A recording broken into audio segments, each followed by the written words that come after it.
Hello students, welcome to my YouTube channel RK Tutorial.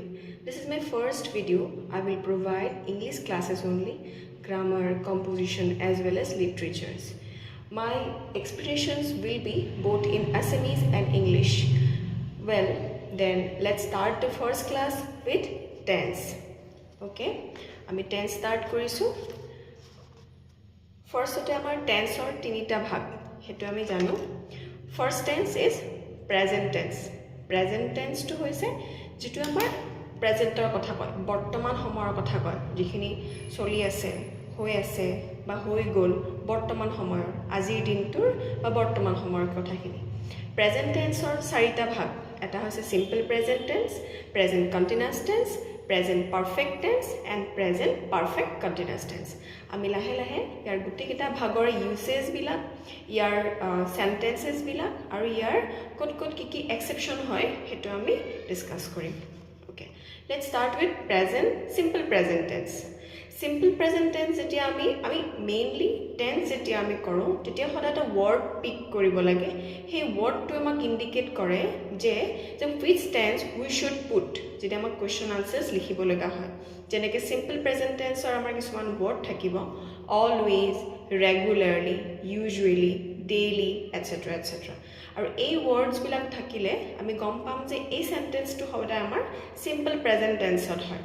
এটা simple present টেন্সৰ লগত যেনেকৈ I গো, আমি ইয়াতে পাৰ্সন জানো আই লগত গো হয়, যেনে গো ভাৰ্বটো আমি ললো গো, আই লগত গো হয়, হি লগত goes, she goes and any kind of name goes.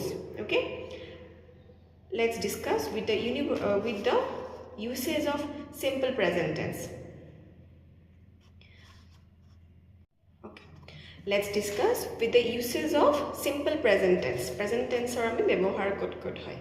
First to hoise universal truth, যেটো আমাক কি কয় চিৰসত্য ঘটনা, যেটো আমাৰ আমি জানো যে এটো সদায় হয় তাৰ মানে.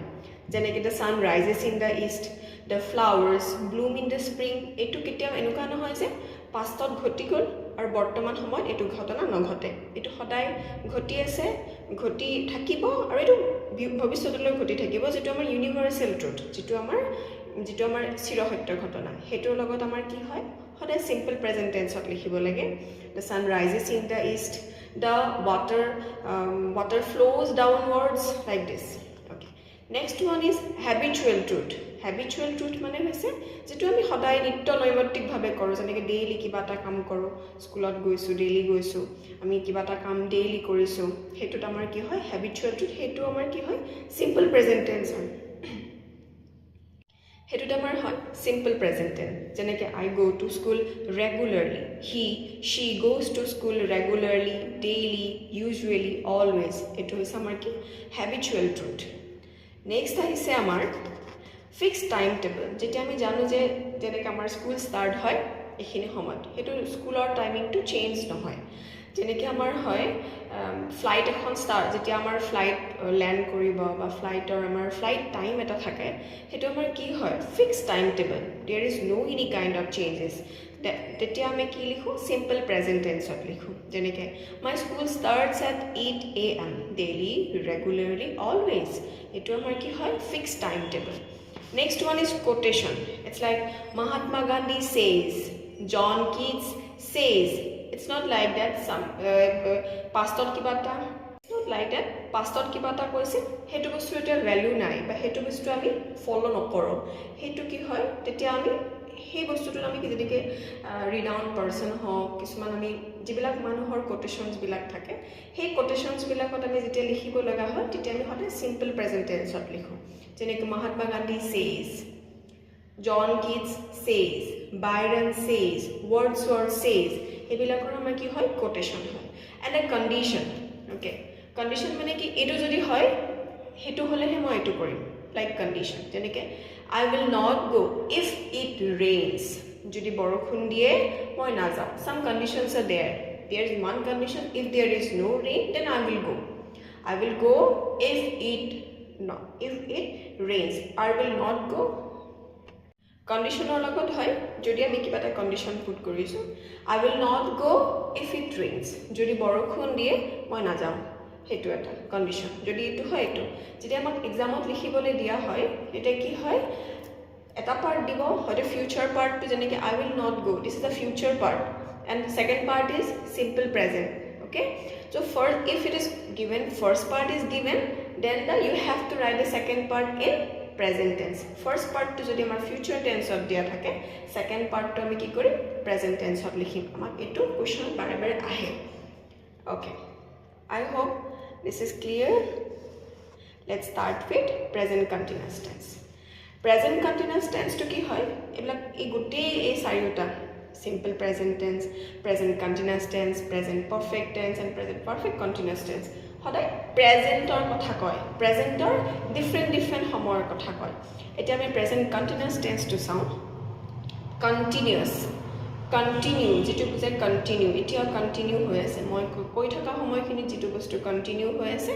this is present continuous tense ইয়াৰ কিছুমান ওয়াৰ্ড থাকে যেনেকৈ আমি ওয়াৰ্ড কিছুমান পিক কৰিব লাগে সেই ওয়াৰ্ডটো আমাক ইন্ডিকেট কৰিব যে whether it is in the sentence should be written in present continuous tense or present perfect tense or simple present tense the words are like now okay now today tonight these are the words from present continuous tense like I am talking to her now এই কথাখিনি এতিয়া the action is going on at present okay so ami etia uses bilak sound present continuous tense or first to hoise jitu ami agote discuss korilo action is going on the time of speaking I am writing a letter now okay etu hoise amar present continuous tense now the planned event jeneke ami eta bostu khub আমি plan কৰিছো হেতু আসলে ফিউচাৰত থাকি টুমৰো থাকিলেও যেটা আমি লিখিব লগা হয় present continuous টেন্সত because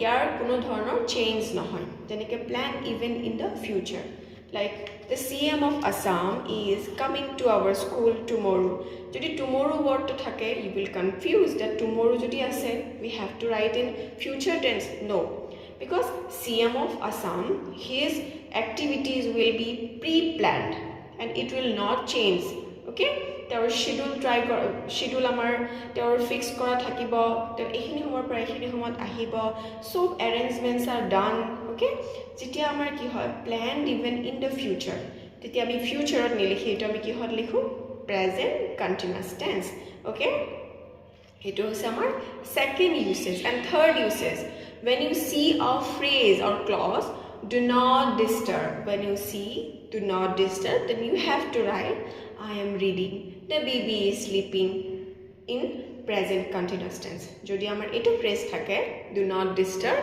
teti ami likhi je second part will be in present continuous tense okay for changing situation jodi ami kiba ta development or for some changing situation like the climate is getting hotter okay changing lahe climate to ki hoise garam hoy ahise this is the thing of present continuous tense this is not the activity of today this is the action is going on gradually 1 year 2 year 3 years but the situation or the condition is changing gradually that is why we have to write in present continuous tense